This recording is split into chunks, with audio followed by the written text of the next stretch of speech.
This is also a good training tool here because it's flexible here. You cannot manipulate it. That means you cannot stop it here. So, and then with this, the goal is to move the end of the rope around your body nicely. In order to move the end of the rope around nicely, you have to give good speed to the end. So it's not about your body moving certain ways, but rather you have to move the end of the rope around. Swing back and forth continuously. Only right? No, both ends. Yeah. Swing continuously back and forth, but feel the motion of the rope around your body.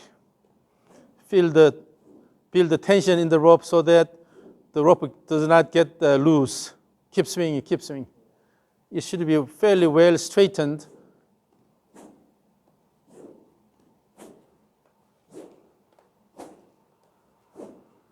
So it's a bit jerky. It's a bit jerky. So let's have a competition here. So your swing versus my swing. Watch my swing. My version is a bit smoother because my goal is to move the end of the rope continuously around my body.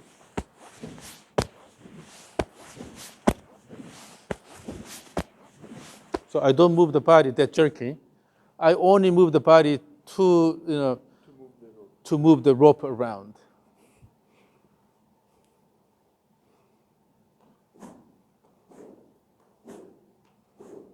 That's a bit still too jerky. So if this is a lightsaber, you're a Jedi, what you are currently doing is wang, wang here. But what I do is wang, that image. Feel the motion of the end of the rope. Still, the backswing is a bit too jerky here. So again here, wang, wang, wang. Accelerating and deaccelerating. So yeah, let's move the body up and down a little bit. So drive the whole thing using the leg actions, and then you control the rhythm using the leg actions. The swing, swing. And then also, both ways, you're moving the rope along the same plane. So currently your hands are a bit too close to your body. So go back so that your heel touches this line here. And then aim this direction here, that they will flatten the swing plane.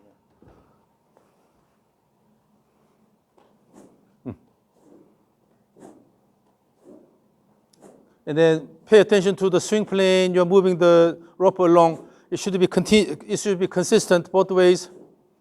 Now it's better. Yes, now it's better. Yeah. So pay attention to the swing plane. There are two purposes here. One is establishing a consistent swing plane. The other one is at the end, wait until the rope hits there, so you have enough time, and then start the opposite motion instead of rushing down.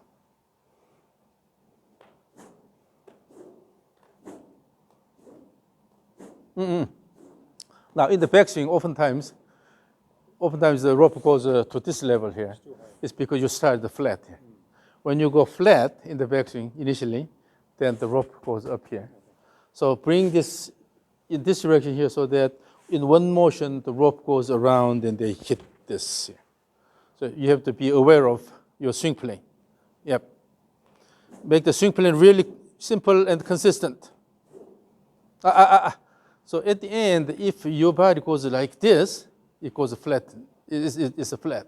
Instead,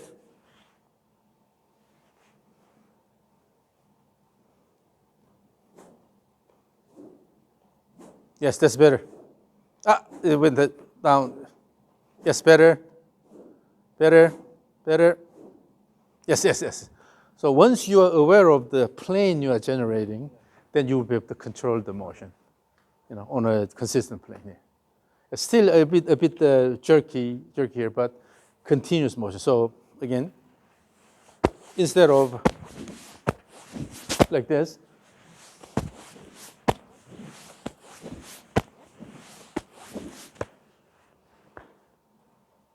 so smooth acceleration, deceleration.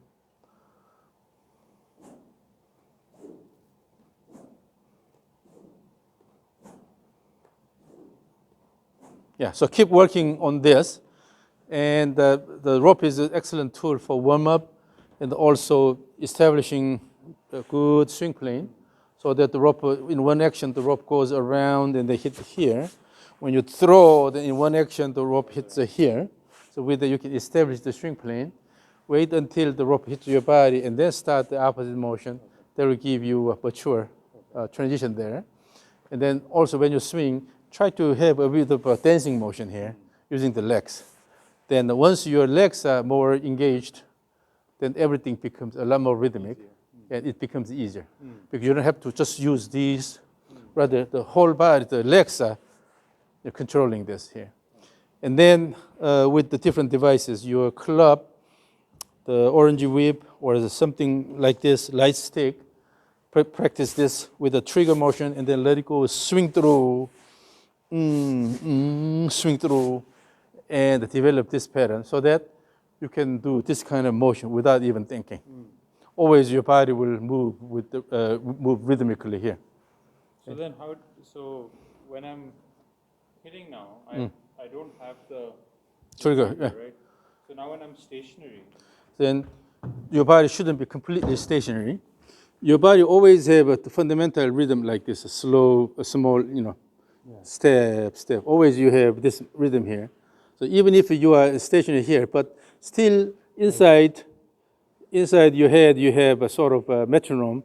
You imagine this motion here. And then from there, in order to have active motion, slight body motion, and then start here. This is called the body trigger. but so my trigger is actually the opposite because I start my swing and my body goes away from the target. That's not a trigger. It's actually the early part of backswing. So you can have the opposite motion, going this way slightly, and then start in one action. Yeah. So this all should be quite rhythmic here. So it's this fundamental rhythm. Kick, kick, kick. So from here, kick here. When you have a trigger, kick, the same thing. Kick here. Shift and then kick. And you feel like it's good to hover the club, What do you mean? like not ground the club, keep it in the air. Yeah, instead of just resting it on the ground. Keeps it active. Then? Yeah, slightly holding it, and then so sometimes you can intentionally move it over the ball, and then have this action here. When you are accustomed to this kind of motion, then even if you rest it here, your body is certainly moving and then start the backswing. The worst is starting backswing from completely stationary position here. Then what happens? At best you are spinning. That's why you have early quick motion here, then a lot of time here. So initially using the body motion here, so start a bit slowly here, but build effort toward the end of the backswing.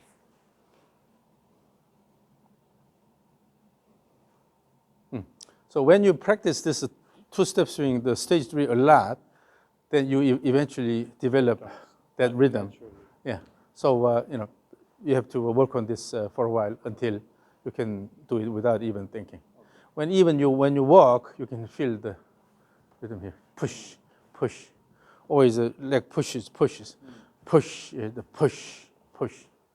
As if it's 1970s. You have a big boombox on your shoulder here, playing music loudly, and then you feel this motion here. Always kick the ground, they kick the ground, they kick the ground. Yeah. And then, so the key is the rhythm that you need to develop. So you have to have a consistent rhythm all the way here. Well, when we were capturing the data, I took over and then I started giving you the instruction. So I tried to maintain very similar time gap between the trials. And even the way I give you instruction, those are also based on my rhythm. I try to maintain the rhythm throughout the data capture so that you come in and then you expect when my command is coming. So when you expect when this happens, so for example, if you count internally, 1, 2, 3, if you start like this, internally 1, 2, 3 here, then you know you have to start at 3, Correct. that you will prepare something at 2. So 1, 2, 3. You can do this. So always, by having consistent rhythm, you know when you have to start the motion, that when you have to prepare for that. So allow yourself to prepare before you start the main motion here. So that's the key in developing rhythm. So always, also when you're here and then small motion, but feel the rhythm by using the legs. And then here, using that rhythm. Yeah. So when you have a here, still in your head you will keep moving that way, although you're actually stationed here. So after this,